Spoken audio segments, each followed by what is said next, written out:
Baka malibing ito sa limot. Napakahalaga ng issue. Issue ito ng alleged extortion sa isang proyekto ng MRT. Ang tinutukoy ni Party List Congressman Nery Colmenares ay ang akusasyon ng check company ng Inicon Group na tinangkaraw ng grupo ni MRT General Manager Alvy Tangcol. Nakikilan sila ng $30 million para makuha ang kontrata sa pagbili ng mga dagdag na bagon. Sa pagdinig ng Kongreso nung isang araw, hindi sumipot si Vitangcol. Kaya nabastos daw sila Colmenares. We will ask the committee chair na to hold them in contempt na pag hindi pa siya pumunta despite a subpoena.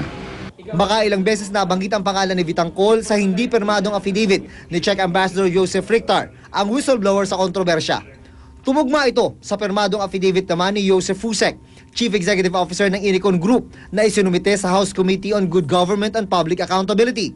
Sabi ni Fusek, sinabihan sila ng isang Wilson De Vera na kung nais makuha ng Inicon ang proyekto, kailangan nilang magbayad ng $30 million bilang advance payment.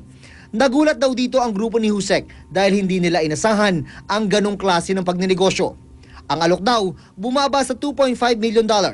Kinabukasan, nagtanong pa raw si Vitangcol sa Inicon kung tinanggap na nila ang proposal na sinabi ni Mr. De Vera. Pero di raw kumagat ang Inicon. Kaya pinarating daw sa kanila mula sa text ng isang Manalo Maralit. Na galit daw si Vitangcol at si De Vera at nagbantang di na raw makikipagnegosyo ang MRT sa Inicon.